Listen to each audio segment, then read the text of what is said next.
اللہ اکبر، یہ حضور کا وہ وصف ہے۔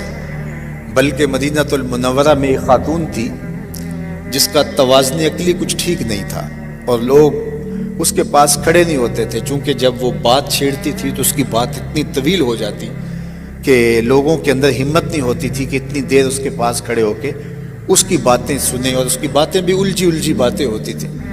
ایک دن حضور مسجد نبوی میں تشریف فرما تھے تو اس نے اشارے سے حضور کو بلایا، اس کی بات سننے کے لیے حضور دروازے پہ آ گئے۔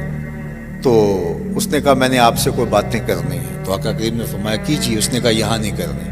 کہاں کرنی ہے؟ کہا باہر آئیے، میں وہاں آپ سے کوئی بات کرنی۔ کڑکتی دھوپ، چلاتا ہوا عرب کا موسم، اور اس نے آقا کریم کو دھوپ میں کھڑا کر لیا اور اپنی گفتگو جس طرح کی بھی اس کی تھی سنانے لگی، اور حضور پوری توجہ سے انہماک سے اس کی گفتگو سن رہے ہیں، اور وہ ہے کہ اس کی گفتگو ختم ہی نہیں ہو رہی۔ اللہ اکبر۔ ویسے تو سننے کے لیے حضور مل جائیں تو پھر کون گفتگو مختصر کرے گا؟ وہ کیا کسی نے کہا تھا نا، اسی شوق میں کی ہیں تجھ سے ہزار باتیں، تیرا حسن تیرے حسن بیاں تک دیکھو۔ اللہ اکبر۔ تو وہ حضور سے باتیں کیے جا رہی اور حضور اس کی باتیں کان لگا کے سن رہے ہیں۔ صحابہ کو غصہ بڑا آ رہا ہے اس عورت پہ، لیکن کہہ کچھ نہیں سکتے کہ حضور خود انہماک سے سن رہے ہیں۔ کافی دیر جب اپنی ساری باتیں جو اس کے دل میں تھی سنا کر کے واپس جانے لگی تو غالباً حضرت عمر نے کہا کہ حضور اس کا توازن عقلی ٹھیک نہیں، پورا مدینہ جانتا ہے، لوگ اس کو دیکھ کے راستہ بدل لیتے ہیں، آپ کا قیمتی وقت اور نازک بدن اور یہ چلاتی ہوئی دھوپ اور کار نبوت کی اہم ذمہ داریاں، اور آپ ایسی ویسی عورتوں کی باتیں کیوں سنتے ہیں؟ اس کی تو کوئی بات سننے کے لیے تیار نہیں۔ تو آقا کریم نے فرمایا عمر، پورے مدینے میں اس کی کوئی نہیں سنتا، میں بھی نہ سنوں۔ اور پھر اس کو بلا کے کہا بڑھیا، جب دکھڑے زیادہ ہو جائیں جہاں مرضی محمد کو کھڑا کر کے اپنی باتیں سنا لیا کر۔ ایک تو ہی ہوتے ہیں میری آساں دا سہارا، دس کنوں کراں جے تینوں نہ کراں یاد۔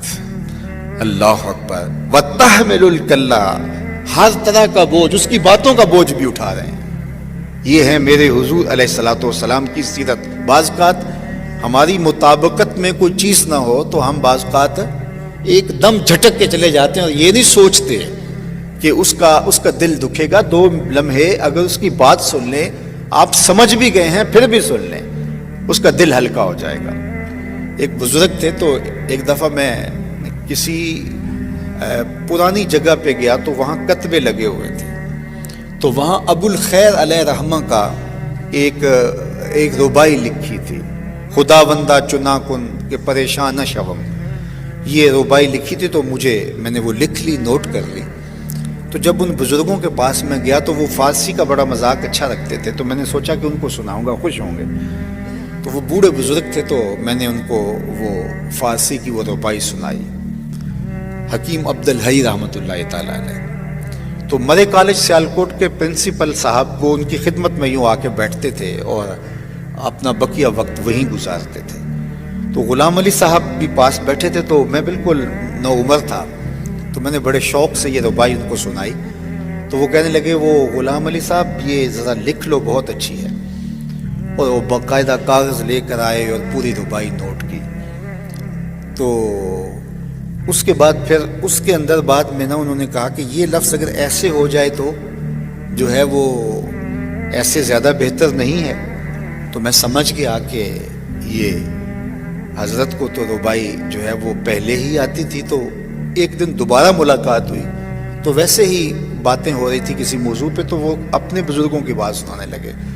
کہتے کہ ہمارے جو والد صاحب تھے ان کے پاس جب کوئی شخص آتا اور کوئی اچھا شعر سناتا تو وہ مجھے کہتے لکھ لو، تو میں لکھ لیتا، تو بعد میں وہ بندہ چلا جاتا تو میں کہتا میاں جی یہ شعر تو آپ نے کئی دفعہ ہمیں سنایا ہے، تو آپ نے کیوں لکھوایا ہے؟ تو کہتے کسے دی دل جوئی ہو جائے تو ہمارا کیا بگڑتا ہے؟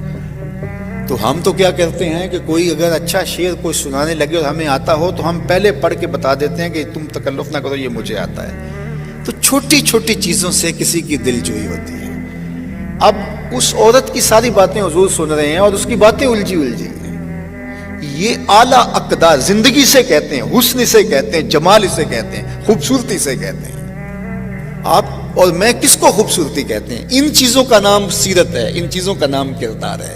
لوگوں کی دلجوئی کرنا، شکستہ دلوں کو جوڑنا، لوگوں کی ضروریات کا خیال رکھنا، کسی کا دکھڑا سن لینا.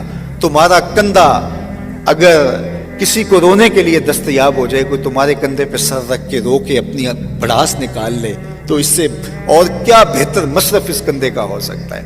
لیکن تم نہ کسی کا درد سن سکو، نہ کسی کے پاس بیٹھ سکو، ہر وقت نشے کے اندر گھومتے رہو. یہ زندگی نہیں ہے.